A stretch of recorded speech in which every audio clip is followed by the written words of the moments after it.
pertanyaan hendak dijawab, namun penanya tak di tempat dan bersiap-siap barangkali narasumber ingin berkonfirmasi tentang pertanyaan si penanya.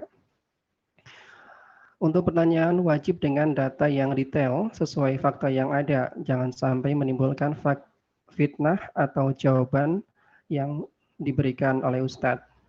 Kemudian bila dari HP atau suara kurang terdengar, tekan menu speaker on di pojok kiri atas.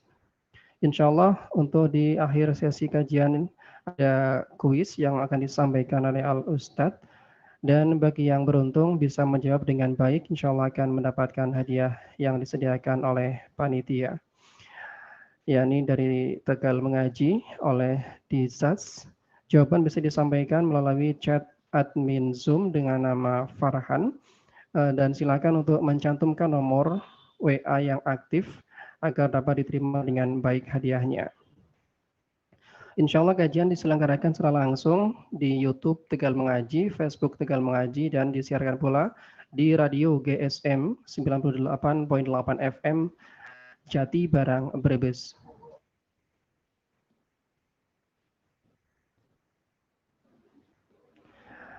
Dan disiarkan pula Radio Sahabat Muslim 107.7 FM di Kota Tegal.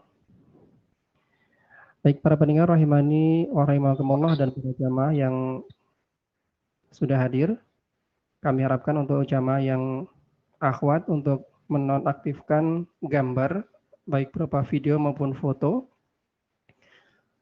dan mencantumkan nama di absensi yang telah disediakan.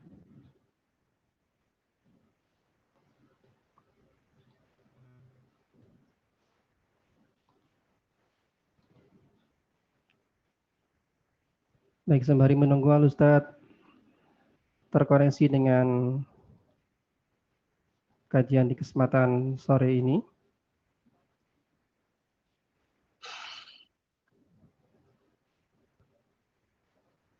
Mari kita berzikir terlebih dahulu untuk mengisi waktu sore ini dengan zikir sore bagi yang belum zikir sore.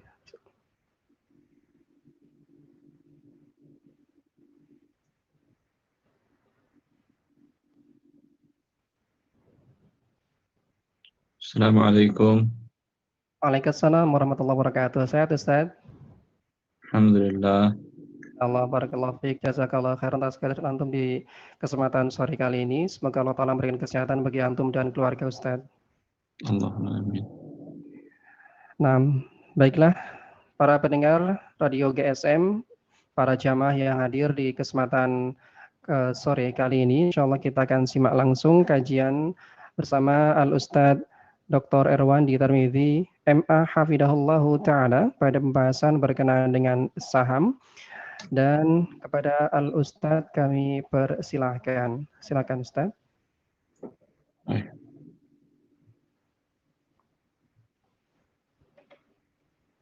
Assalamualaikum warahmatullahi wabarakatuh. Alhamdulillah rabbil alamin wa bihi nasta'in wa nusalli wa nusallim wa nubarik ala nabiyyina Muhammadin wa alihi wa sahbihi ajma'in wa ba'd. Ikhwani wa akhwati fillah, agama Allah Azza wa Jal memberikan hukum dalam setiap perbuatan manusia.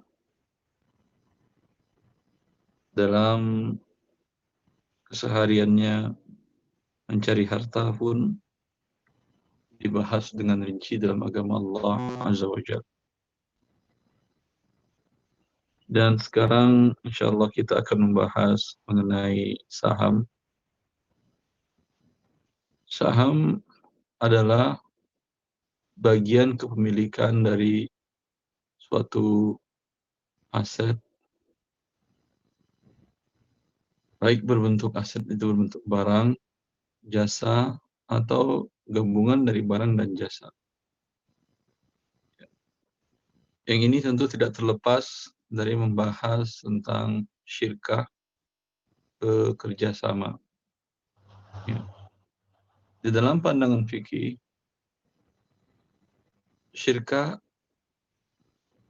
terbagi beberapa bentuk, dinamakan dengan syirkah inan, ada dinamakan dengan syirkah abdan, ada dinamakan dengan syirkah wujuh. Yang sering digunakan oleh orang-orang untuk mencari rezeki Allah Azza wa Jal adalah syirkah inan, di mana dua orang atau lebih mengumpulkan, masing-masing menyerahkan uang dalam bentuk modal dan masing-masing ikut mengelola. Terkadang ada pihak yang tidak mengelola, maka dia hanya menyerahkan uang saja atau modal saja, maka ini dinamakan dengan syirkah mudharabah. Syirkah ini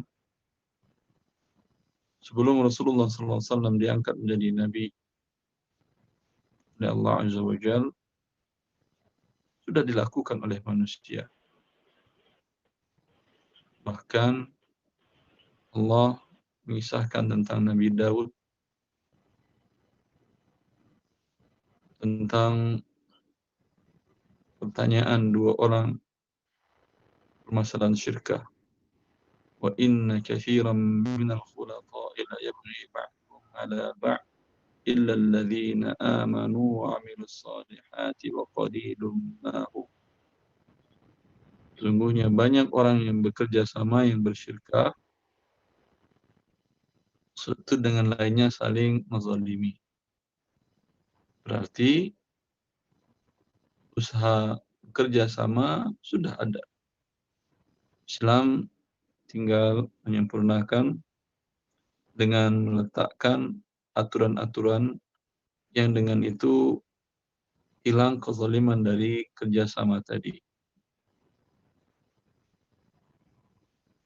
Ya. Masing-masing menyerahkan modal, maka inilah bentuk dari persentase modalnya, itulah bentuk sahamnya. Itulah bentuk dari sahamnya. Umpamanya ada 3 orang menyerahkan uang dalam jumlah yang berbeda untuk membuat suatu usaha. Umpamanya usaha restoran atau warung makan atau rumah makan. Satu orang menyerahkan modal umpamanya 10 juta, satu lagi menyerahkan modal 30 juta, satu lagi menyerahkan modal 50 juta. Berkumpul modal 100 juta rupiah. Bagian kepemilikan ini yang dinamakan dengan saham. Yang menyerahkan 10 juta, dia memiliki 10% dari keseluruhan. Berarti dia memiliki saham 10%. Yang menyerahkan berapa tadi, 20 juta ya? 20 juta, 30, dan 50 ya. Yang 20 juta dia menyerahkan, berarti dia memiliki saham 20%. Yang menyerahkan 30 juta, dia memiliki saham 30% bagian dari usaha tadi. Yang menyerahkan modal 50 juta, seluruhnya 100 juta berarti dia memiliki persentase dari usaha tadi sebanyak 50%. Ini dia yang dinamakan dengan saham bagian ini. Ya. Adapun kemudian saham itu dituliskan dalam bentuk lembaran, ya, sekarang sudah tidak ada paperless, sudah, ya. Tidak ada masalah untuk memperkuat bukti bahwa Anda ikut dalam bekerja sama syirkah tadi. Mungkin dalam bentuk sertifikat yang terdaftar, yang mempunyai kekuatan hukum. Anda bisa mengklaim, bisa menyatakan bahwa Anda memiliki sekian persen dari sebuah usaha tadi. Dalam saham ini, bagaimana hukum saham ini dalam pandangan Islam? Tentu tergantung usaha itu usaha seperti apa. Syirkahnya bagaimana. Kalau mereka bertiga tadi membuat suatu kegiatan usaha yang halal, seperti membuat rumah makan yang halal. Yang dijual adalah makanan-makanan yang halal, tidak ada makanan yang haram. Pun tidak ada kegiatan-kegiatan yang haram di tempat rumah makan tadi. Tidak ada unsur-unsur yang haram, musik, dan tidak menyediakan tempat bagi orang yang merokok, dan lain-lain ketentuan yang diharamkan dalam syariat Islam umpamanya. Maka tentulah saham yang mereka miliki ini adalah saham yang halal. Dan dia akan mengikuti berkurang, dan bertambahnya usaha tadi, sahamnya akan berbeda. Berarti masing-masing ketika setelah menyerahkan modal tadi dan menggabungkannya, yang mereka miliki bukan lagi rupiah. Yang menyerahkan 20 juta, jangan katakan dia memiliki 20 juta.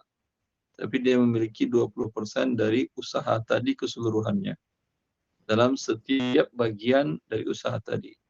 Kalau mereka kemudian menyewa suatu tempat, kemudian membeli peralatan, membeli umpamanya kursi, meja makan, kemudian peralatan masak, kemudian etalase, kemudian piring, dan lain-lainnya.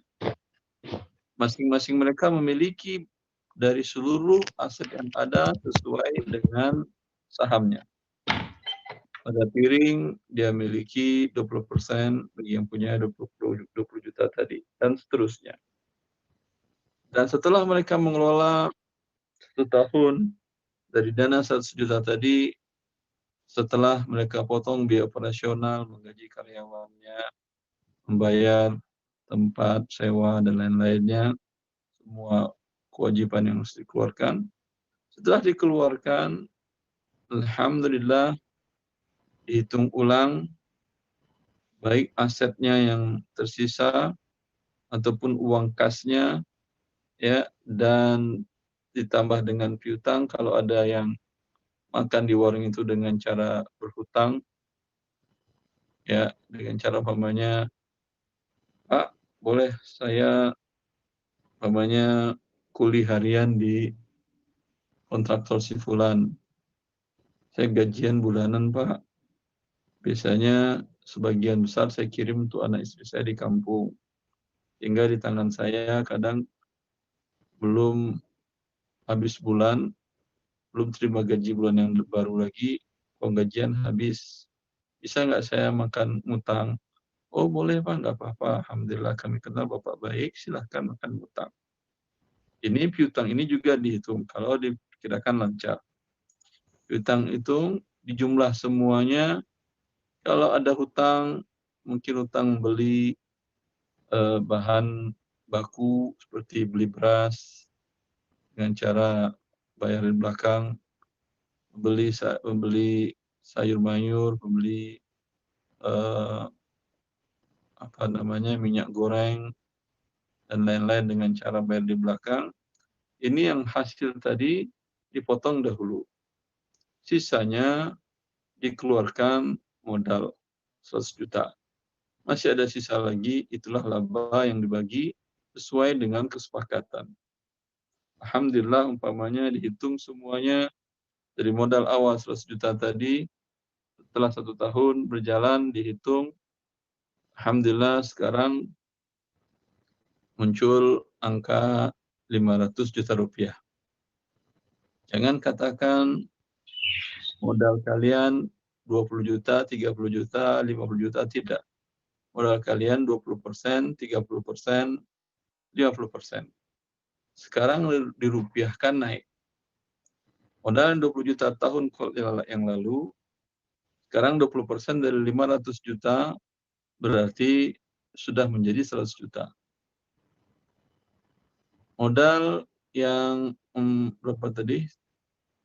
30 juta yang disetorkan di awal 30 juta, sekarang sudah 30% sudah naik menjadi apa menjadi itu?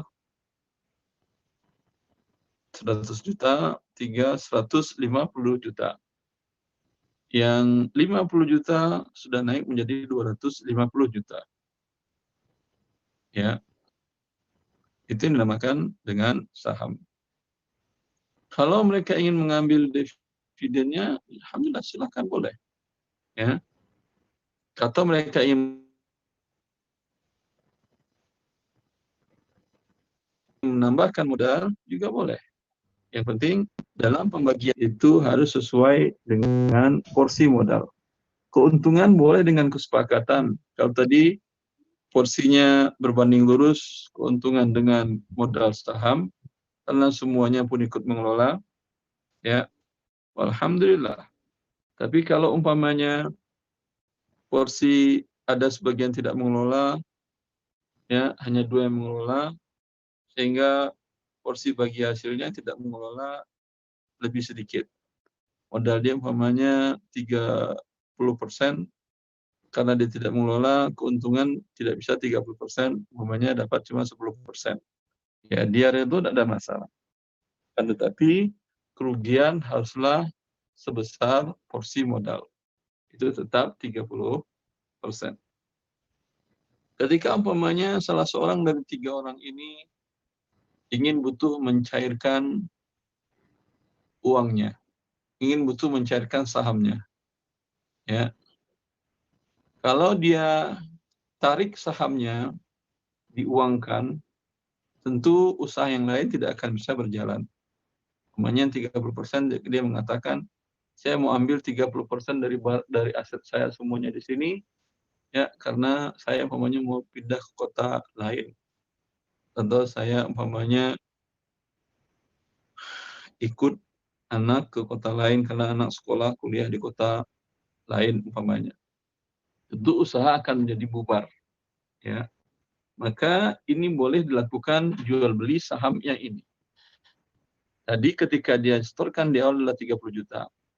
Ketika di tahun kedua dia ingin menjual 30% tadi, bukan 30 juta lagi tadi hitungannya, karena sudah ada pertambahan dari 100 juta keseluruhan modal menjadi 500. Jadi 150 juta umpamanya. Ya, maka yang memiliki saham 30% yang sekarang nilainya 150 juta, kalau dia ingin jual, dia mengatakan, saya ingin jual tapi saya nggak mau dengan harga 150 juta karena prospek usaha kita ini kayaknya bagus. Ada nggak di antara kalian yang mau beli 200 juta? Ya, kalau mau cash boleh, itu yang paling saya sukai. Kalau tidak ya saya jual ke orang lain sehingga orang lain yang menggantikan posisi saya di sini. Dia memiliki saham 30% dari usaha ini. Dan sebaliknya kalau usahanya menjadi tidak prospek, ya, menjadi kurang maju, tentu nilai sahamnya turun karena nilai usahanya semuanya menjadi turun. Ya, seperti itu. Maka ini hukumnya dibolehkan. Ya, hukumnya dibolehkan dia menjualnya. Ya. Itu secara garis besarnya tentang saham. Ya. Adapun kalau Anda ingin tanyakan bagaimana dengan saham yang ada di bursa saham, Ustaz? Halalkah menjual belikannya,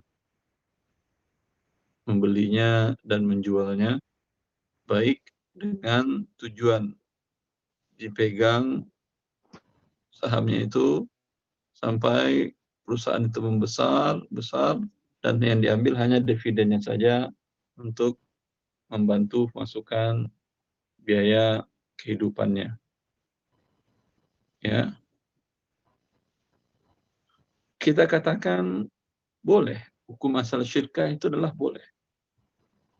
Dan tadi sudah kita katakan bahwa syirkah sudah ada sebelum Islam dan Islam membenarkan syirkah. Kan tetapi bila ada pelanggaran-pelanggaran syariat, maka syirkah tadi menjadi tidak halal. Maka kalau Anda ingin membeli saham di perusahaan yang listing di bursa, yang perlu Anda perhatikan apa kegiatan dari perusahaan tadi. Apakah dia melakukan transaksi yang halal atau ada yang haram. Kalau ada yang haram, berarti Anda memiliki sesuatu yang haram dan hasilnya tentu haram juga. Apa yang haram? Yang mengandung unsur riba atau barang-barang yang diharamkan dalam syariat. Seperti umpamanya Anda membeli saham dari perusahaan lembaga keuangan riba, saham bank konvensional, atau Anda membeli saham perusahaan rokok. Prospeknya maju, iya maju, tapi Allah murkanya, Allah mengharamkan merokok. Ini kesepakatan ulama dunia sudah, bahwa dan sampai ulama dalam mazhab Syafi'i seperti Qalyubi dan Umairah dalam Hasyiah Syarh al-Mahalli ala Minhaj An-Nawawi, sana mereka menjelaskan bahwa para ulama kami ketika hidup pada abad ke-11 Hijriah, bahwa para ulama kami yaitu para ulama Syafi'iyah, mereka membenci, memakruhkan, makruh dalam bahasa sesuatu itu bisa menjadi haram. Semua makruh itu artinya adalah makruh terdiri. Ya, karena kata beliau ini membuka jalan untuk tubuh terkena berbagai penyakit. Untuk tubuh terkena berbagai penyakit. Maka membeli saham perusahaan rokok tentu hukumnya haram. Dan usaha-usaha yang lain yang diharamkan oleh syariat tentu membeli sahamnya adalah haram. Kalau kemudian alhamdulillah kegiatannya yang halal, Ustaz. Kegiatannya umpamanya usaha di bidang makanan, ya, dan makanan dan minuman yang halal, atau di bidang perabotan rumah tangga yang halal sifatnya. Bagaimana aku beli saham di perusahaan tadi? Ya. Di sini ada ketentuan syariat. Pertama, Anda lihat laporan keuangan perusahaan tadi. Karena biasanya perusahaan yang masuk ke bursa saham, yang masuk di daftar bursa saham untuk diperjualbelikan, itu laporan keuangannya biasanya terbuka. Ya, bisa dibaca laporan keuangannya. Bila perusahaan itu kegiatannya halal, akan tetapi bila mereka melakukan transaksi riba, dalam bentuk apa umpamanya, bisa jadi perusahaan tadi menambah modal usahanya dengan pinjam ke bank ribawi, kredit ke bank ribawi. Jadi dalam kasus rumah makan tadi, ya, mereka bertiga memulai dari usaha 100 juta rupiah. Kemudian umpamanya mereka mendapat penawaran dari perusahaan besar yang memiliki karyawan umpamanya 5.000 untuk menyediakan makan siang dan makan malam karyawannya. Otomatis kemampuan rumah makan mereka tidak bisa mengcover, modal mereka tidak bisa mengcovernya. Ya. Kalau yang biasa dilakukan oleh orang-orang, mereka mengajukan kredit pinjaman ke bank konvensional. Ya. Bila mereka mengajukan kredit ke bank konvensional, ya, maka haram bagi yang ada di dalam perusahaan tadi, pemegang saham tadi, untuk masih ikut di sana. Satu, yang punya saham 50, kata dia, kita tidak punya pilihan lain kecuali harus kita ajukan kredit ke bank konvensional untuk menambah modal sekitar 100% lagi 1 juta untuk memenuhi permintaan ini. Ya, dan insya Allah untungnya besar, tertutup tuh. bunga-bunganya dan pokoknya nanti. Anda yang berdua yang memiliki saham yang 30 dan 20 mengerti itu haram. Kewajiban Anda untuk menyampaikan ke teman yang tadi. Mas, kita membuka usaha ini mencari keridhaan Allah, bukan mencari murka Allah. Kalau kamu mengajukan kredit ke bank ribawi, Allah murka. Ya. Bila Allah murkainya, tentu usaha kita ini akan dihancurkan oleh Allah, dan itu Allah sudah janjikan dalam Al-Quran. Yamhaqullahu riba. Allah menghancurkan, menghabiskan riba. Mas, kita tidak ingin perang melawan Allah dengan buka usaha ini. Nah, terus bagaimana? Terserah kalian lah, buat perang nggak perang segala macam. Yang penting saya harus. Kalau kamu akan tetap di sana, akan tetap mengajukan kredit, kami berdua tidak mau tanda tangan. Karena kalau kami tanda tangan, berarti kami ikut dalam perbuatan riba tadi. Ya, saya yang nanggung, kata dia, walaupun kau bilang kau yang nanggung. Dan bila kredit masuk ke usaha, berarti kami juga ikut menanggung dosa riba. Karena kami pemilik di sana sebesar saham kami walaupun kecil dari saham Anda. Dan mohon maaf, saya tidak bisa lanjut dalam kerjasama ini. Kamu belilah saham saya jual. Atau saya jual, ya. Maka ini yang penting. Maka untuk membeli saham di bursa, listing bursa tadi, lihat laporan keuangannya. Bila laporan keuangannya ada pinjaman riba ke bank konvensional, maka tidak boleh Anda beli sahamnya. Ini berbeda kalau Anda bekerja di perusahaan tersebut. Ya, Ustaz, saya bekerja di perusahaan tersebut, perusahaan itu ada melakukan riba dalam bentuk pinjaman modal usaha. Apakah halal? Jawabannya tergantung Anda di bagian apa di perusahaan itu. Kalau di bagian yang berhubungan langsung dengan pinjaman riba, artinya Anda ditugaskan untuk membuat proposal pinjaman kredit riba dan mengurusnya sampai turun dan membayarnya, berarti Anda di bagian finance, berarti haram perbuatan itu Anda lakukan dan gaji Anda pun haram. Kalau Anda di bagian yang tidak ada hubungan dengan riba, semuanya Anda di bagian produksinya semuanya halal. Ya. Pekerjaan Anda halal, gaji Anda pun halal. Yang berdosa adalah si owner yang melakukan transaksi ribawi tadi. Ya, bisa dibedakan ini. Harus dibedakan. Dan dalam kepemilikan saham juga begitu. Dalam kepemilikan saham, ini kenapa harus dilepas sahamnya? Karena dia sebagai pemilik.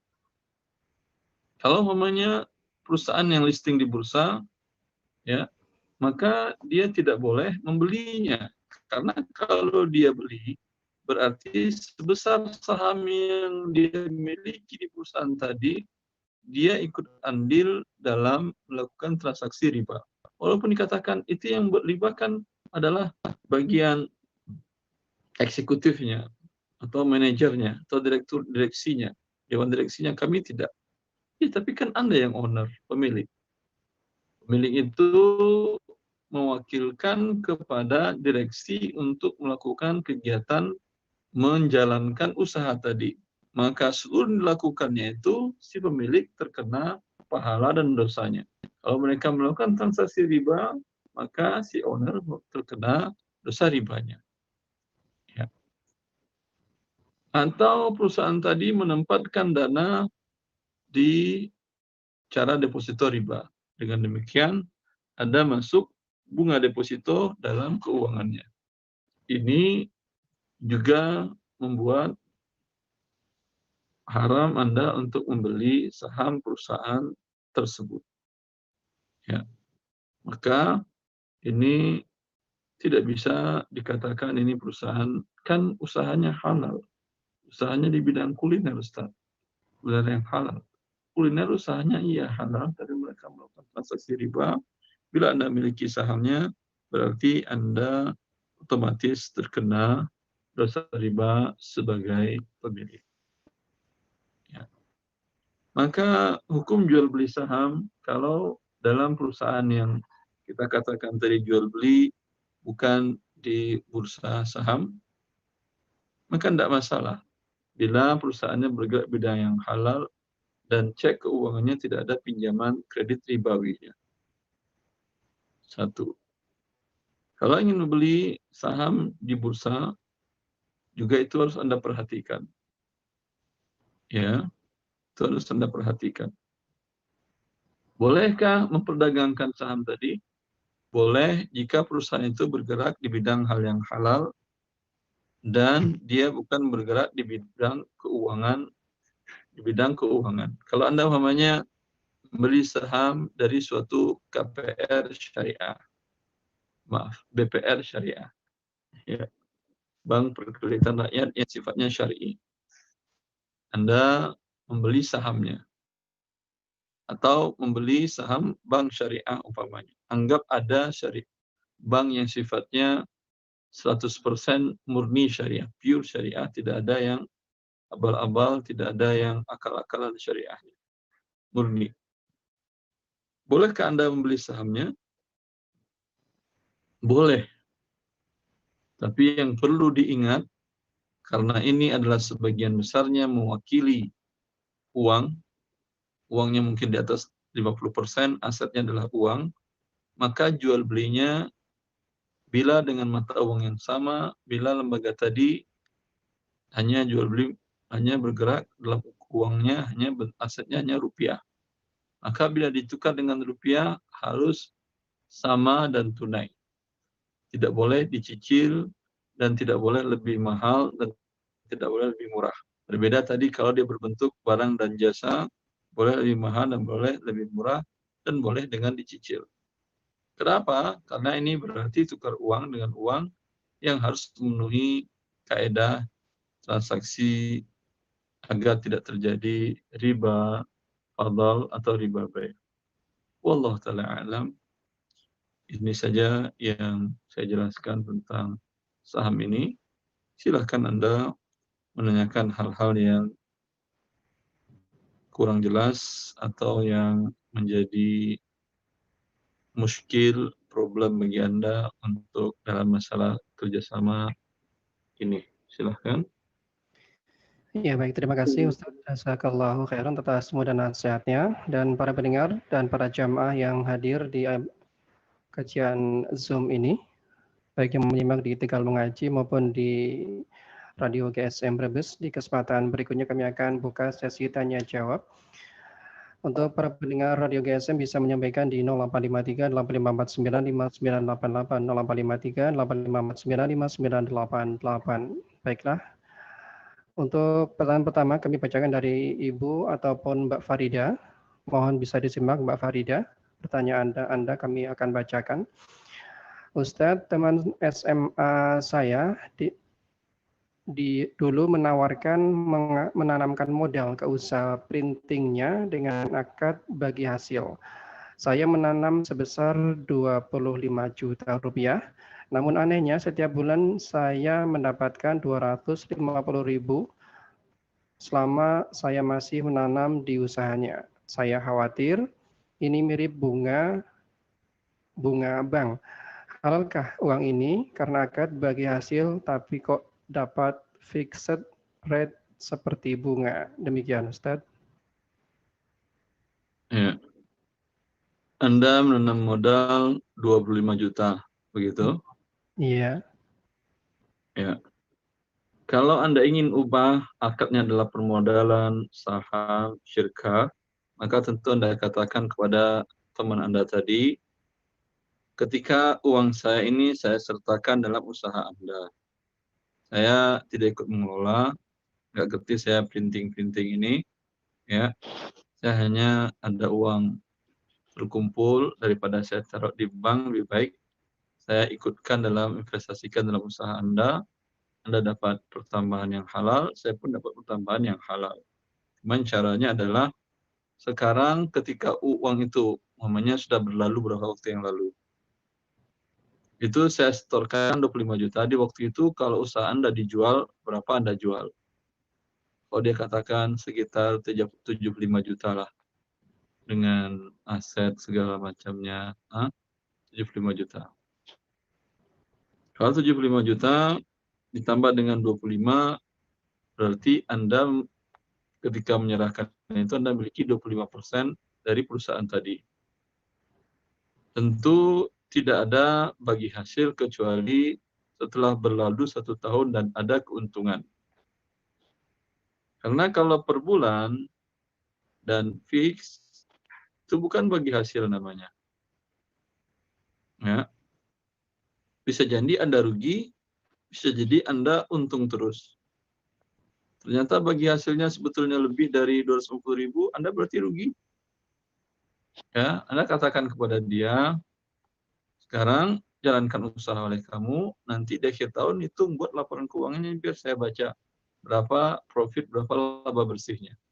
Umpamanya laba bersihnya ada 200 juta.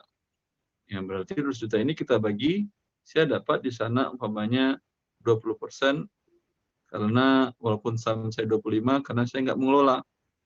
5%-nya adalah jasa pengelolaan kalian. Ya, 20% dari 200 juta, umpamanya 40 juta. Berikan saya 40 juta. Ya. Andai di tahun depan itu, umpamanya, la qadarallah, ya, dalam masa pandemi seperti ini, usaha printing tidak berjalan lancar karena orang nikah tidak bisa mengundang orang ramai-ramai. Walhasil, mandek qadarallah dari modal 10 juta dihitung di akhir tahun cuma tinggal 50 juta. Berarti saham Anda yang 1/4 tadi menjadi berapa menjadinya itu? 17 juta. Ya. Hitunglah 1/4 dari 50 juta.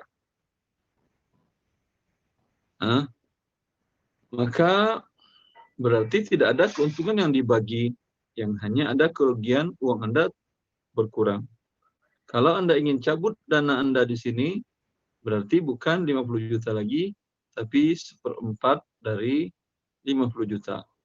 Maaf, bukan 25 juta lagi, tapi 1/4 dari 50 juta, maka uang Anda menjadi 12.500.000. Seperti itu. Adapun seperti yang tadi, Anda tetap menerima 250.000 per bulan, dan modal Anda nanti suatu saat akan dikembalikannya 25 juta, tetap tidak berkurang dan tidak berlebih, maka ini adalah pinjaman yang memiliki pertambahan dan ini riba. Ya. Saya yakin teman Anda itu ingin bersyariah, tapi karena dia tidak mengerti dan Anda pun tidak mengerti, sehingga pola yang dia buatkan kepada Anda adalah pola lembaga ribawi. Maka pelajarilah syariat Allah Azza wa Jalla agar pola yang sesuai syariat itu bisa Anda terapkan. Ya. Ya baik, terima kasih. Semoga bisa difahami oleh Ibu Farida tadi yang bertanya. Dan kami buka pertanyaan kedua dari jamaah yang hadir. Bisa melambaikan tangannya di aplikasi Zoom. Silakan. Ada yang ingin bertanya? Sebelum kami bacakan SMS atau chatting pertanyaan berikutnya. Baik, kami buka untuk namanya siapa ini? Tidak ada namanya. Mohon maaf, mungkin yang lain. Ya baik, Pak Rahadian. Silakan Pak Rahadian. Assalamualaikum warahmatullahi wabarakatuh. Assalamualaikum warahmatullahi wabarakatuh. Barakallahu fikum Ustaz, semoga Allah melindungi antum dan semua umat Islam di dunia ini. Allahumma amin. Afwan Ustaz, apakah boleh di luar tema saham? Silahkan. Begini Ustaz, Anda bekerja di salah satu provider telekomunikasi, jadi di bagian back end support-nya. Nah, ada beberapa permintaan yang bisa dari sebelum Mei 2020 itu dieksekusi oleh divisi kami. yaitu balik nama untuk kartu pascabayar, misalkan dari nama anak ke nama Ustadz. Misalkan untuk periode tagihannya, billing cycle-nya itu dari tanggal 1 sampai dengan akhir bulan. Nah, permasalahan itu banyak yang Dari melakukan pasca bayar menjadi prabayar. Untuk listrik, akhi, PLN maksudnya. Bukan Ustadz, pasca bayar kartu GSM Ustadz. Jadi pasca bayar balik nama jadi iya betul, dari Handphone, nama gitu. anak, betul Ustadz, dari nama anak misalkan ke nama antum gitu Ustadz. Nah, kebanyakan dilakukannya itu di pertengahan periode, di periode berarti antara awal periode sampai pertengahan periode itu kewajibannya masih pelanggan lama, masih saya bukan antum gitu Ustadz. Nah, kebanyakan waktu itu asalkan tagihan nol, maka kami eksekusi. Tapi menjadi masalah karena setelah tagihan muncul di bulan berikutnya, yang lama itu masih ada tunggakan dan itu dibiarkan oleh perusahaan kami, sehingga menjadi hutang yang pelanggan tidak tahu sebetulnya ada divisi yang menagih, tapi apakah berjalan atau tidak kami tidak tahu karena banyak yang lebih dari 6 bulan, setahun itu tidak dibayarkan. Akhirnya divisi kami melakukan solusi dan dijadikan SOP, yaitu jika dilakukan di pertengahan itu harus membayar deposit dahulu apabila dilakukan balik nama.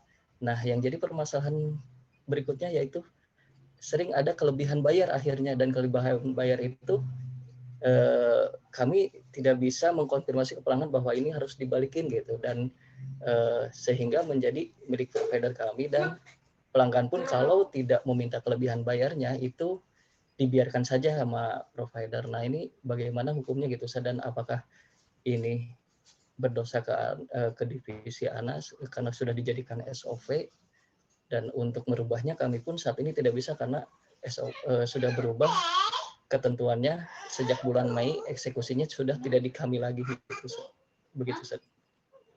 Ya, antum yang bisa antum melakukan dengan memberikan masukan itu menjadi hak antum, menjadi kewajiban Anda.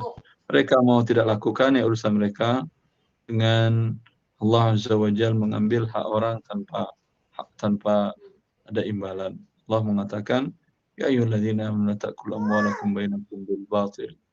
Orang beriman janganlah makan harta orang lain dengan cara yang batil. Ini dana depositnya berlebih dan tidak dikembalikan, berarti ini dananya diambil dengan cara yang batil. Seharusnya dikembalikan kepada pemilik deposit tadi. Terus karena awalnya solusi dari divisi kami, sebetulnya sih untuk penagihannya divisi yang lain gitu ada, tapi karena solusi dari divisi kami, berarti kami juga masuk ikut berdosa juga gitu, karena ada Ya, lihat sejauh mana keterlibatan divisi Anda dalam kezaliman tadi.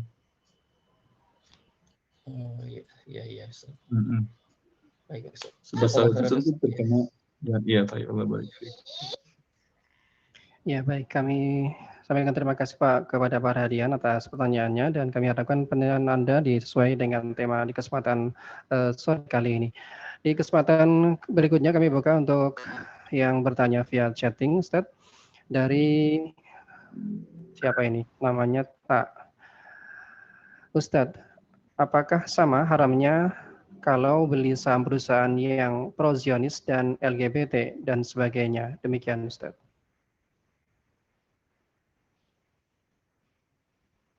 Perusahaannya halal atau haram? Anda pinjaman riba atau tidak? Mohon maaf, di sini kurang ada penjelasannya lagi, Ustadz. Mungkin kami ganti yang ya. Kami ganti pertanyaan yang lain, Ustadz. Assalamualaikum warahmatullahi wabarakatuh. Untuk Pak Aswin Subandono, mungkin bisa disimak Pak Aswin.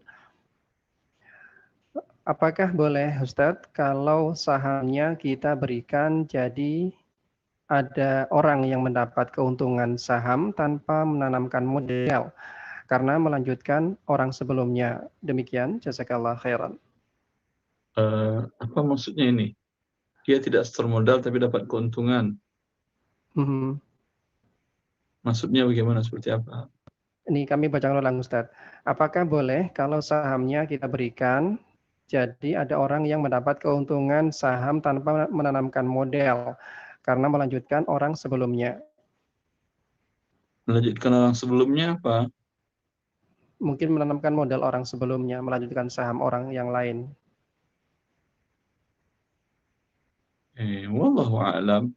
Kalau maksudnya perusahaan memberikan hadiah saham kepada karyawan yang walaupun mereka tidak store uang, tidak ada masalah. Seperti umpamanya Anda memiliki usaha rumah makan tadi, lalu Anda sampaikan kepada karyawan Anda, baik yang di bagian dapur, ataupun yang di bagian depan, nanti yang melayani, ya Anda sampaikan, ya insya Allah selain gaji kalian kami berikan, kalau perusahaan nanti untung 100%, sisanya merupakan saham kalian di perusahaan. Maka bekerjalah dengan baik. Modal kita 100 juta, berarti kalau untuk keuntungan umpamanya menjadi 150 juta, maka sisa 50 juta itu kami bagi kepada kalian dalam bentuk saham kalian. Ya, ada berlima umpamanya mereka yang kerja, ya masing-masing kalian dapat 10 juta saham, yang 10 juta itu nilainya karena keuntungan kami ambil, berarti kalian memiliki 15% karena ada 50 juta ditambah dengan 150 menjadi 100 menjadi 150, maaf berarti 10% saham kalian. Ya, itu boleh. Ya, Ustaz. Kami angkat pertanyaan berikutnya, Ustaz, dari jamaah yang hadir di aplikasi Zoom untuk Ibu Angel atau Mbak Angel di Jakarta. Silakan. Halo.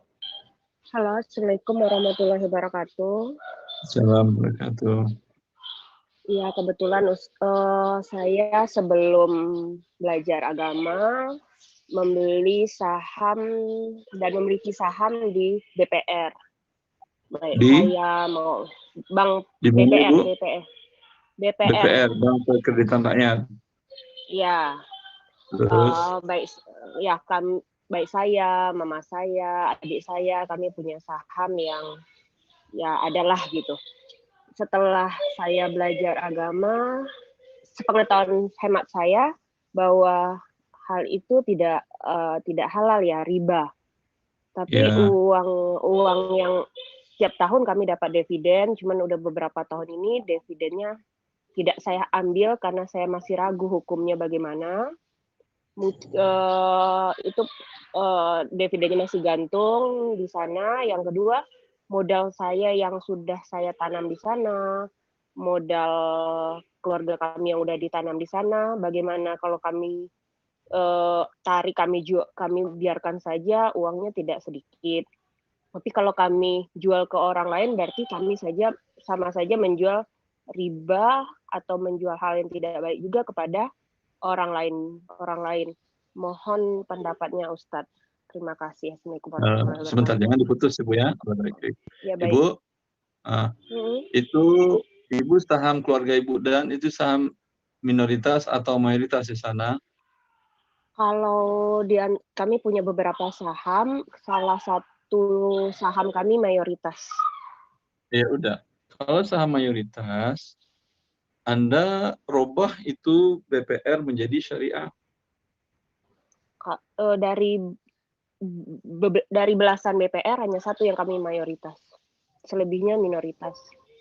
Yang di mayoritas tadi Anda robah menjadi syariah, yang di minoritas tadi Anda lepas sahamnya sebesar nilai realnya. Dilepas dengan nilai realnya berarti dijual ke orang lain. Boleh. Dijual ke orang lain berarti saya membiarkan orang tersebut melakukan riba juga dong. Saya juga berdosa, Pak. Iya berdosa, tapi tidak ada solusi lain. Kalau Anda biarkan juga Anda rugi. Kecuali Anda bisa merubah semuanya tadi itu menjadi yang syariah. Itu juga mungkin tidak mungkin karena sama Anda minoritas. Tapi cobalah dahulu, rubah satu persatu. Coba yang saham mayoritas tadi, ya, dan coba tunjukkan kepada BPR yang lain bahwa dengan dirubah, dikonversi menjadi syariah, keuntungannya lebih berkah, lebih banyak secara duniawi, dan lebih membawa kebahagiaan dunia akhirat.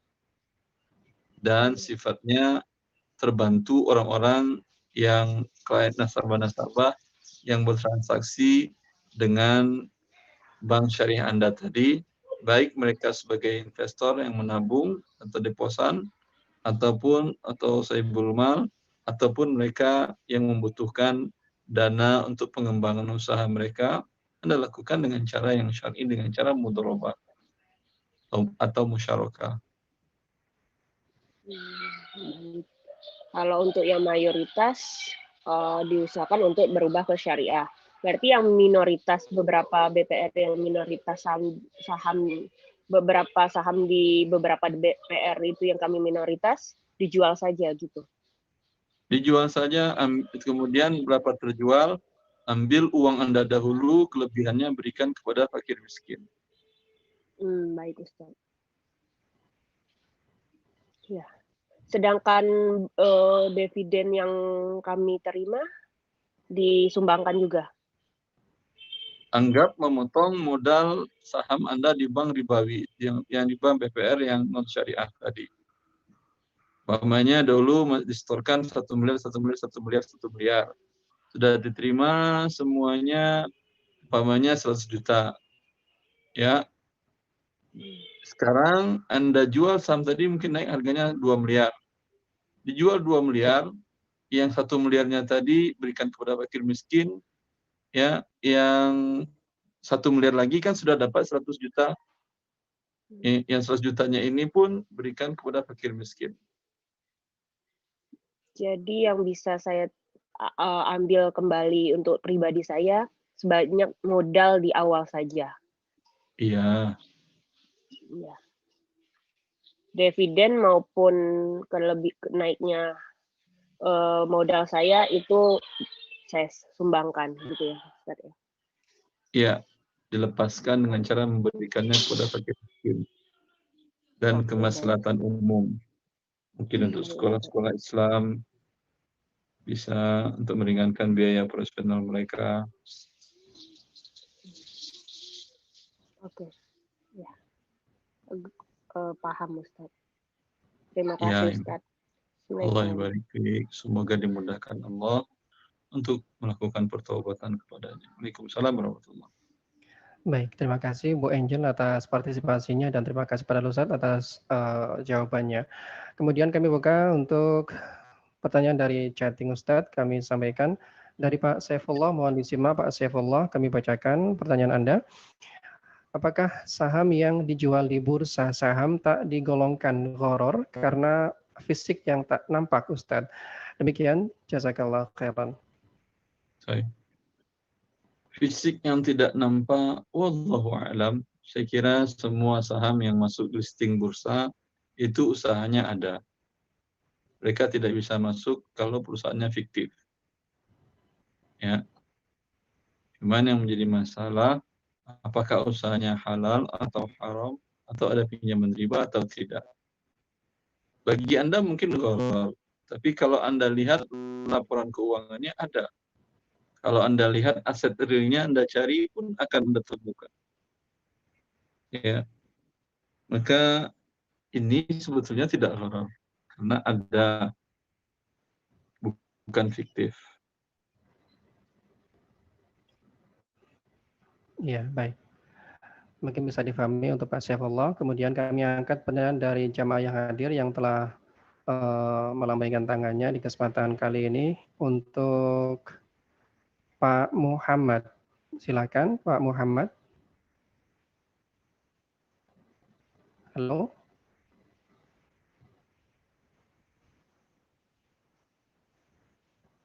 Pak Muhammad.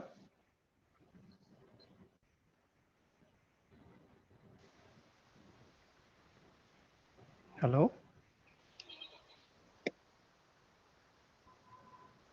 Halo Pak Muhammad, bisa sampaikan pertanyaan Anda, silakan.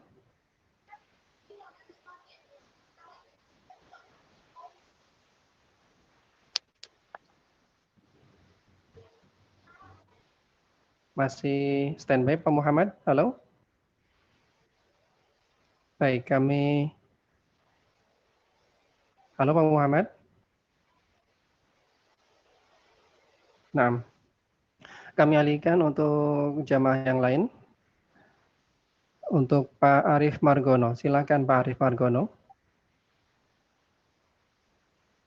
Baik, jazakallah khair. Assalamualaikum warahmatullahi wabarakatuh, Ustadz Arwandi. Warahmatullahi wabarakatuh. Afwan Ustadz, saya tadi terlambat mengikuti Zoom, tetapi ada yang ingin saya tanyakan terkait label syariah yang diberikan di Bursa Efek oleh DSN, itu apakah memang benar-benar bisa kita ikuti Ustadz? Dalam artian kan ketika saya pelajari saham dikategorikan syariah, ketika nilai pinjaman modal ribawinya tidak lebih dari 45% nilai aset, dan juga pendapatan non halalnya tidak lebih dari 10%, Ustaz. Nah, apakah kita boleh membeli saham-saham yang terlabel indeks syariah tersebut? Demikian Ustaz, jazakallah khair. Label syariah diberikan oleh DSN, MUI terhadap perusahaan yang memiliki pinjaman modal ribawinya di bawah 45%. Ya, ini tentu tidak bisa kita tolerir. Ini artinya riba di bawah 45% boleh, dan bukan sekedar boleh, adalah syariah. Artinya perusahaan tadi memiliki kapital aset 100 miliar atau 10 miliar. 4,3 miliar adalah pinjaman kredit dari bank ribawi, ya. Lalu ini dinamakan syariah. Ya akhi, 1% saja atau 0,01% perbuatan riba, ya, itu adalah haram. Maka bagaimana bisa dikatakan ini syariah dalam agama Allah? Berarti Anda mengatakan bahwa riba di bawah 45% adalah syariah, bukan sekadar halal, syariah. Ini tentu berbahaya. Ya, tidak ada dalil satu pun dalam agama Allah yang menyatakan sesuatu yang haram, suatu dosa besar di bawah 45% menjadi syariah. Maka kita sebagai muslim yang mengerti, jangan mau ikuti syariah menurut mereka tadi. Wallahu a'lam. Perusahaan-perusahaan yang ikut listing di bursa, coba mungkin ada 1-2 perusahaan yang walaupun tidak masuk bursa, tidak masuk listing di Bursa Efek Syariah, tapi kalau Anda lihat tidak ada pinjaman riba dan tidak ada menempatkan dananya di deposito riba dan bergerak di bidang usaha kegiatan yang halal, ikutkan di sana. Kalaupun tidak ada di bursa, lihatlah tetangga, teman, karib, kerabat Anda yang dekat, yang punya usaha tadi, tanyakan, lihat laporan keuangannya, lihat prospeknya. Kalau menurut Anda cerah dan bagus, daripada Anda menempatkan dana di bank riba, atau walaupun Anda menempatkan dana Anda di bank syariah, lebih baik membantu kerabat, membantu keluarga. Dan biasanya pun keuntungan usaha real itu jauh lebih besar daripada bagi hasil di bank syariah, andai bagi hasil di bank syariah itu adalah halal. Wallahu a'lam. Baik, jazakallah khair Ustaz. Baik, kami bacakan untuk pertanyaan berikutnya dari Pipin Supeno di Klaten, Ustadz. Assalamualaikum warahmatullahi wabarakatuh. Ustadz izin bertanya, apakah modal saham dan dividen yang diperoleh termasuk harta yang dikenai zakat? Bagaimana cara menghitung besarannya? Jazakallah khairan. Ya, pertanyaan bagus. Bagaimana mengeluarkan zakat dari saham? Ya. Kalau dividen itu hasil laba profitnya, bagian Anda diberikan dan terima dalam bentuk uang, berarti uang ini kalau sampai nisab atau digabung dengan uang Anda yang lain sampai nisab dan sampai haul, tentu dia dizakatkan. Adapun yang dalam bentuk saham, yang dalam usaha tadi, bagaimana menzakatkannya? Tergantung apakah perusahaan itu menzakatkan ada mengeluarkan zakat atau tidak. Kalau mereka tidak mengeluarkan zakat dengan pertimbangan sahamnya, mungkin ada yang cuma 1 lembar saham. 1 lembar saham kalau dia tidak punya uang yang lain, nilainya umpamanya 1 lembar itu 1 juta. Dia tidak punya uang yang lain, tidak ada haul, tidak ada nisab. Tidak sampai nisab, tidak ada kewajiban zakat. Atau dia punya 10 lembar, berarti 10 juta. Kalau dia tidak punya uang yang lain, untuk menggenapkan nisab 85 gram emas, sekarang mungkin sekitar 85 juta lebih, ya tentu dia tidak ada kewajiban zakat. Maka bagi si pemegang saham, bagi si pengelola perusahaan, tidak boleh mereka mengeluarkan zakat begitu saja. Kecuali para pemilik pemegang saham di perusahaan ini, semua saham mereka minimalnya, mereka ada tadi yang bertiga tadi, minimal saham 20%. Saham 20% tadi sekarang nilainya sudah 200 juta. Ya, sampai nisab berarti. Lalu perusahaan langsung memotong zakat. Maka ini nggak ada masalah. Kemudian Anda umpamanya saham Anda sampai nilainya 200 juta tadi di perusahaan X. Bagaimana Anda mengeluarkan zakatnya? Kalau perusahaan itu tidak mengeluarkan zakat, Anda lihat laporan aset dari perusahaan tadi mana yang terkena zakat. Umpamanya perusahaan bergerak di bidang jasa. Kalau di bidang jasa yang terkena zakat tentulah hanya uang kas, uang tunai, dan piutang lancar. Ya, seperti itu. Anda lihat berapa uang kasnya, nilai aset perusahaan umpamanya semuanya kalau nilai perusahaannya umpama 100 miliar. Tetapi kas tunai, uang kas tunai ada cuma 30 miliar. Berarti 30%. Kemudian ada piutang yang lancar, yaitu jasa sudah diberikan dan belum dibayar oleh pihak pengguna jasa, ada sekitar umpama 20 miliar. Tadi kita katakan berapa? 100 miliar. 20 miliar ditambah dengan 20 miliar, 40 miliar. 20 miliar dengan 10 miliar, berarti 30 miliar. Berarti yang lain, yang 70 miliar nilai lagi adalah nilai mungkin sewa gedung, nilai karyawan, dan segala macam. Yang ini tentu tidak ada zakatnya. Maka yang dizakatkan dari aset tadi hanya 30%. Dari saham yang Anda pegang tadi, yang Anda zakatkan hanyalah 30% saja dikali 2,5%. Umpamanya saham tadi Anda lihat nilai bukunya, nilai buku itu nilai saat jatuh tempo haul zakat Anda. Anda pegang umpamanya sekian lembar. Sekian lembar itu tujuan Anda bukan untuk jual dagang saham, bukan untuk diperdagangkan. Memang untuk dipegang, disimpan untuk mendapatkan dividen. Berbeda kalau Anda menjadikan saham ini sebagai harta perniagaan, ketika prospeknya bagus, naik nilainya Anda jual. Lalu Anda beli lagi yang lain. Kalau ini berarti zakatnya dari berapa nilai sahamnya itu, ya, bukan dinilai dari berapa harta yang terkena zakat. Tapi kalau Anda hanya mengharapkan dividen profit, maka hanya 30% Anda hitung. Umpamanya saham Anda tadi sekian lembar, dan yang Anda miliki itu sampai nilainya umpamanya 300 juta. 30% dari 300 juta di atas nisab, yaitu 100 juta umpamanya. Berarti yang Anda zakatkan adalah yang 100 jutanya. Kali 2,5%, 2.500.000, bukan 300 juta. Paham? Sudah dipahami. Yang bertanya paham? Tadi, Atau antum paham lagi, moderator? alhamdulillah, sedikit paham, Ustaz. Sama dengan usaha Anda. Anda umpamanya tadi buka rumah makan kan ya? Bertiga orang. Ya. Bertiga orang. Ada yang sahamnya 20%, 30%, 50%. Setelah berjalan 1 tahun, dari 100 juta naik menjadi 500 juta. Jelas? Sekarang Anda akan mengeluarkan zakat. Karena modal Anda yang 20 juta dahulu, sekarang sudah naik menjadi 100 juta di atas nisab. Dan alhamdulillah sudah 1 tahun.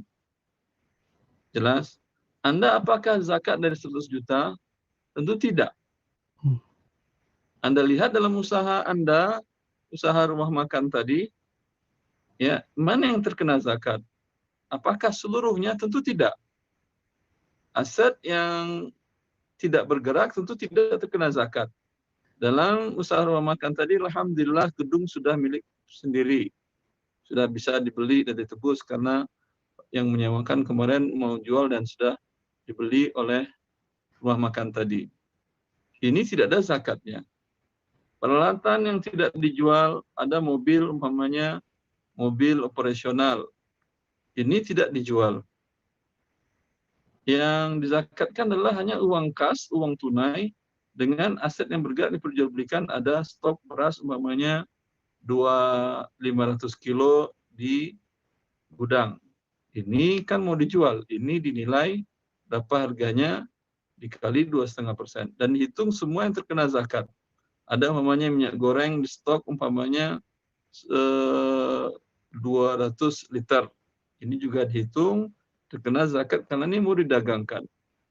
Ada umpamanya ayam makanan frozen food, ayam beku, ikan asin, ikan beku, dan lain-lainnya. Itu juga dihitung, itu yang dizakatkan. Dinilai semuanya. Dari keseluruhan aset nilainya yang terkena zakat berapa, maka masing-masing mengalihkannya. Ya, umpamanya yang terkena zakat adalah 60%. Maka dia hitung, sekarang nilai sudah 500 juta, dan 500 juta dari yang 20% berarti 100 juta. 100 juta tadi yang terkena zakat cuma 60% kan ya? 60% berarti 60 juta, 60 juta tidak sampai nisab. Bila yang tadi punya saham 20% tadi tidak punya uang lain, rupiah lain di rumahnya, hanya uang yang ada di usaha bersama rumah makan tadi, maka dia tidak terkena zakat. Bagi yang sahamnya 50%, tentu terkena zakat, karena 250 juta. 250 juta, 60%-nya masih di atas nisab. Wallahu a'lam. Ya, Jelas? baik. Oke. Terima kasih atas nasihatnya. Dan di kesempatan selanjutnya kami buka dari pesan ataupun yang sudah melambaikan tangan, Ibu Bella di Sumatera Selatan. Silakan. Halo.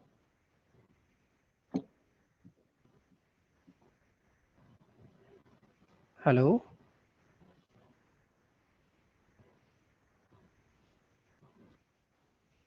Namanya, ya, halo.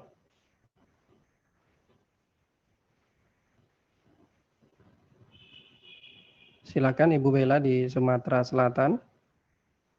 Apakah masih standby? Baik, kami mungkin alihkan ke Pak Ilham Reza Ferdian. Silakan. Halo, Assalamualaikum. Waalaikumsalam warahmatullahi Warahmatullah. Ya, Ustadz, Afwan Ustadz, mau nanya Ustadz. Yang pertama Ustadz, saya pernah mendengar salah satu Ustadz Sunnah Ustadz yang mengatakan bahwa Dewan Pengawas Syariah Ar-Rajhi Bank, mereka mengatakan selama total selama ininya Ustadz, selama yang total utang yang berbasis bunga dibandingkan dengan total aset tidak lebih dari 30%, itu masih bisa untuk dibeli. Nah, itu pendapat dari Dewan Pengawas Syariah di Bank Ar-Rajhi. Nah, menurut Antum seperti apa Ustadz? Nah, itu yang pertama Ustadz. Saya tanyakan kepada Antum, menurut Antum bagaimana, Ilham? Ya Ustadz, menurut saya pribadi, ya saya mengikuti pendapat Antum Ustadz. Gimana baiknya? Alhamdulillah. Bukan karena Antum langsung dengan saya, ya mana riba ada yang dibolehkan. Riba itu boleh kalau dalam sampai tahap darurat. Kalau tahap darurat seperti umpamanya Anda untuk menggali air tanah di tempat tinggal Anda keluar asin. Kalaupun keluarnya Anda asin, gatal-gatal badan makainya dan membawa penyakit kepada diri dan keluarga Anda. otomatis Anda harus ambil air PDAM. Lebih baik kata orang lebih bersih. Dan itu ada persyaratan denda keterlambatan ketika membuka akun sebagai nasabah dari PDAM. Iya atau tidak? Iya, Ustaz. Dan itu ada unsur ribanya. Tapi kan ini darurat. Kalau tadi ya darurat dari mana? Tidak pun Anda ikut di sana, masih banyak rezeki Allah yang halal yang terbentang luas di muka bumi Allah ini. Ya. Maka hidup kita yang menentukan pilihan, bukan asal mengikuti walaupun ada yang berfatwa A, B, dan C. Oke, Ustaz. Allah baik. Yang kedua boleh, Ustaz? Tergantung moderator. Satu dulu ya, terima kasih. Mohon maaf untuk kesempatan berikutnya yang lain. Terima kasih, Pak Ilham.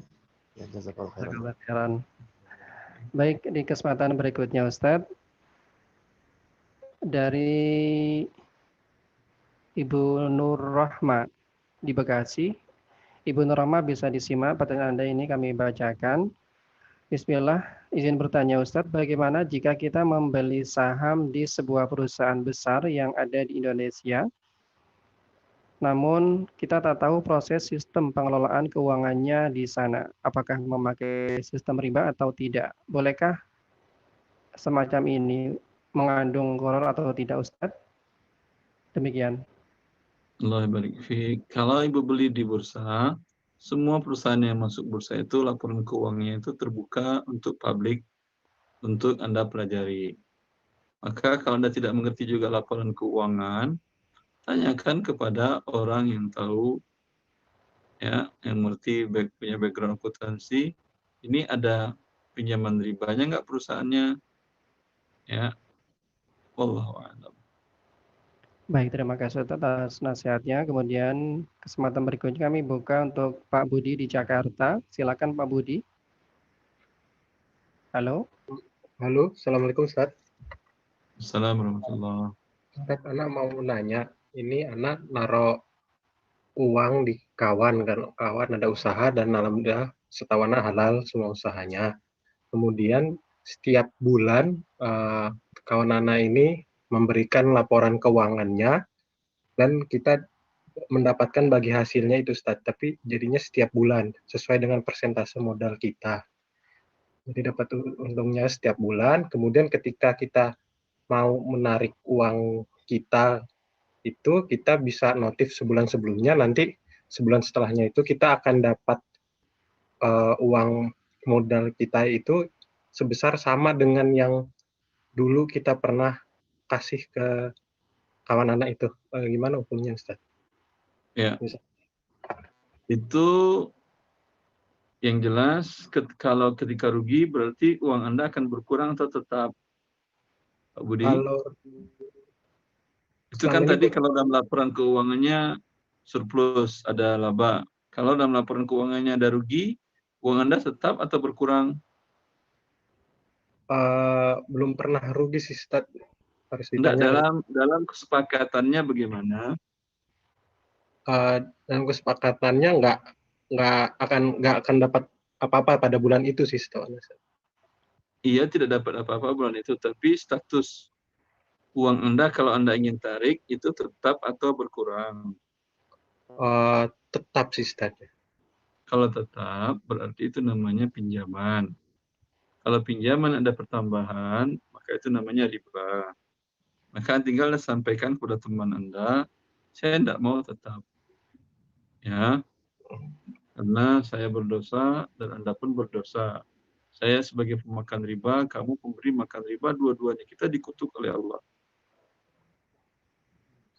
Agar Allah tidak marah kepada kita berdua, ya sifatnya adalah penyertaan modal. Ketika untung berarti uang saya bertambah, ketika rugi modal saya kurang. Seperti itu. Ustaz, boleh nanya lagi, Ustaz, terkait yang tadi? Kalau misalkan tergantung moderator. Oh, tapi masih lanjut, Ustaz. kalau misalkan moderator boleh ya? Ya, silakan. Oh, Tafadhal. Silakan kalau misalkan Ana memberikan saran kepada kawan Ana bahwa harusnya bisa berubah gitu ya. Misalkan kalau rugi kita kurang, kalau itu bisa nambah, itu berarti menjadi halal, Ustaz. Halal jadi. Oh, nah, Ustaz. Jazakallahu khairan, Ustaz. Nah, barik fiik. Baik, terima kasih atas pertanyaannya. Kemudian kami buka pertanyaan dari pesan singkat Ustaz. Dari Fasa Andika. Kami bacakan, Ustadz, apakah indeks saham syariah Indonesia atau saham syariah dapat kita jadikan acuan untuk membeli saham yang go public? Jazakallah khairan. Tadi sudah kita jelaskan, tidak bisa menjadi acuan karena standar kesyariahannya tadi yang mengatakan bahwa perusahaan yang ada permodalannya pinjaman riba di bawah 45% itu masih mereka anggap syariah. Sedangkan ini tentu tidak bisa dibenarkan oleh keimanan kita, yang di mana Allah mengharamkan riba, lalu di bawah 45% riba jadi halal. Itu dalilnya dari mana? Ya, seperti itu. Maka kalau Anda ingin, pilih lagi lah dari yang masuk daftar saham syariah tadi. Anda lihat laporan keuangannya mana yang tidak ada pinjaman ribanya dan penempatan dananya tidak ada di bank konvensional.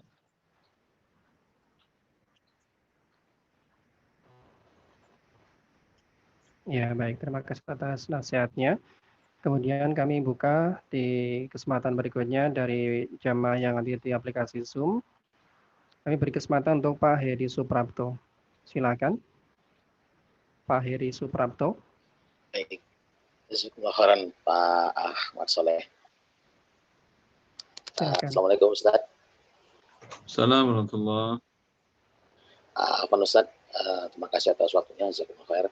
Ini ada teman saya Ustaz ngajakin bisnis. Invest. Dia modelnya itu selama 5 tahun. Investnya selama 5 tahun. Cuman dicicil investnya Ustaz, per bulannya itu seberapa gitu. Kalau misalnya anggap 350.000 misalnya per bulan. Selama 5 tahun tuh ketemunya 21 juta selama 5 tahun.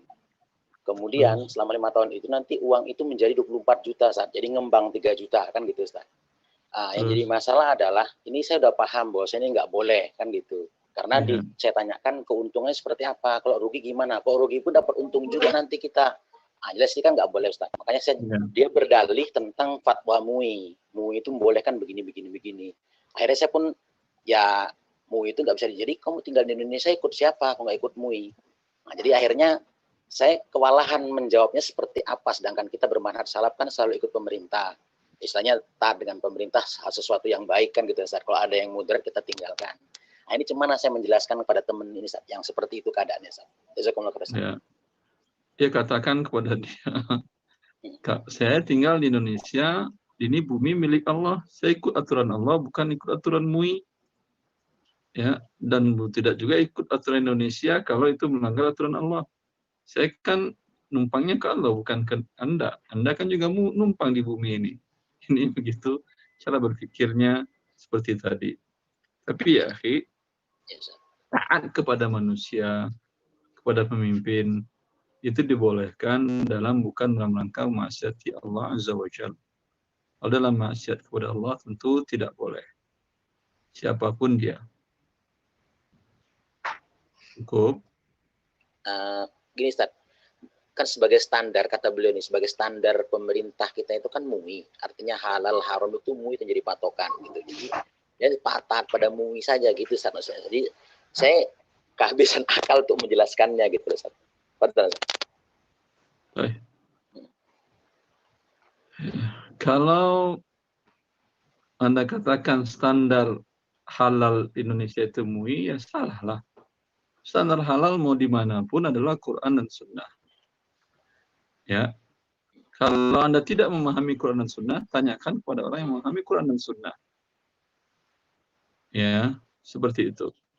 Kalau nanti Anda mengatakan standar halal haram Indonesia adalah MUI, ada yang halal diharamkan atau ada yang haram dihalalkan, Anda akan ditanyakan oleh Allah Azza wa Jalla. Orang-orang ahli kitab yang dicela oleh Allah, ittakhadhu ruhbanahum arbaban min dunillah wa ahbarahum arbaban min dunillah.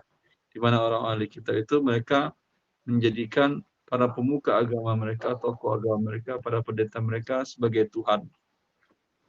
Ya, salah seorang sahabat yang berasal dari ahli kitab, dia mengatakan, ya Rasulullah, mereka enggak menyembah para ulama mereka. Kata Rasulullah SAW, bukankah mereka menghalalkan apa yang dihalalkan oleh ulama mereka dan mengharamkan apa yang diharamkan dari mereka, walaupun tidak sesuai dengan syariat Allah. Itu cara berpikir orang ahli kitab. Orang muslim tidak. Ya, kullu nafsin bima kasabat rahinah. Setiap kita di hadapan Allah bertanggung jawab masing-masing. Tidak bisa kita mengatakan, ya Allah, dulu saya ikut MUI. Kata Allah, semenjak kapan aku nyuruh kalian ikut MUI? Ada Allah merintahkan ikut MUI? Allah hanya menyuruh mentaati, ati Allah wa ati Rasul. Taat kepada Allah, taat kepada Rasul mutlak.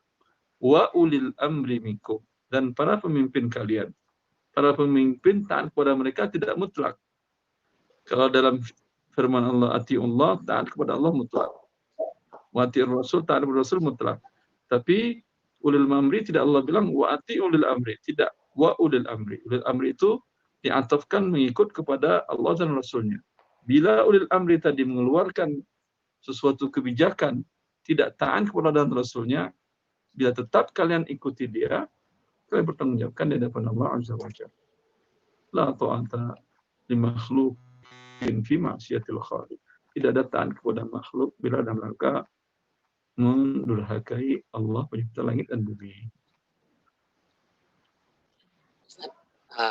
Sekolah Ustaz. Namun ini Ustaz, gini Ustaz. Sekarang kan saya berteman juga di Facebook ini karena teman lama kan. Cuman dia terus iklan terus di grup di iklan di Facebook saya yang saya punya beberapa teman-teman juga iklan kesana, saya menanyakan kepada saya sebagian. Saya jelaskan nggak bisa. Tapi teman yang tadi yang iklankan bisnisnya ini terus saja Ustaz. Kira-kira kalau saya putuskan pertemanannya gimana Ustaz? Lebih baik kalau tidak Anda termasuk bagian dari orang yang menyebarkan hal yang maksiat, hal yang riba, mendurhakai Allah dan Rasulnya. Nah, Ustaz. Jazakumullah khair, Ustaz. Ya, berteman itu dalam rangka berteman dalam rangka taat kepada Allah. Nah, kalau berteman dalam rangka maksiat Allah, berarti sama-sama dimurkai Allah Subhanahu wa taala. Ya, jazakumullah khair, Ustaz. Iya, terima kasih atas pertanyaannya. Dan di sesi terakhir ini Ustadz, ada sesi kuis, mungkin bisa disampaikan pertanyaan dari Antum, dan nanti sekaligus sebagai penutup untuk kajian di kesempatan sore ini, Ustadz, silakan disampaikan pertanyaannya Ustadz. Dan untuk jawaban bagi para pendengar dan jamaah aplikasi kajian Zoom di kesempatan kali ini bisa disampaikan jawabannya nanti di nomor 087788226256 087788226256. Baik, silakan Ustaz disampaikan pertanyaan Anda untuk kuis di kesempatan sore kali ini. Silakan Ustaz. Afwan akhi, nomornya dikurang akhi, diulang akhi. Nomornya. Iya, nomornya 087788226556. 087788226256. Itu nanti jawaban bisa disampaikan ke nomor tersebut, dan silakan disimak pertanyaan dari Ustadz di kesempatan kali ini. Silakan Ustadz. Jawabannya benar atau salah, saham yang sudah masuk di dalam bursa syariah kita yakin halal dan boleh kita membeli tanpa memeriksa kembali sesuai atau tidaknya dengan syariah. Silahkan dijawab benar atau salah. Semoga bermanfaat. Wallahu a'lam bishawab. Wassallallahu nabiyana Muhammad wa alihi wa sahbihi wasallam. Assalamualaikum warahmatullahi wabarakatuh. wabarakatuh. Waalaikumsalam warahmatullahi Terima kasih kepada wabarakatuh. Jazakallahu khairan atas pada nasihat yang disampaikan.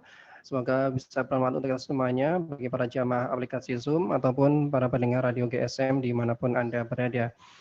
Baik para pendengar rahimani wa rahmakumullah, demikian tadi yang dapat kami ketengahkan. Semoga bermanfaat apa yang telah kita simak bersama, dan kami yang bertugas di studio pamit undur diri dan mohon maaf atas segala kekurangan.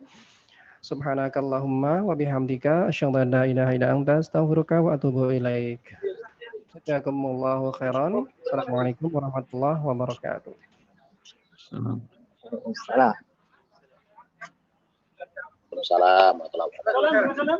Waalaikumsalam.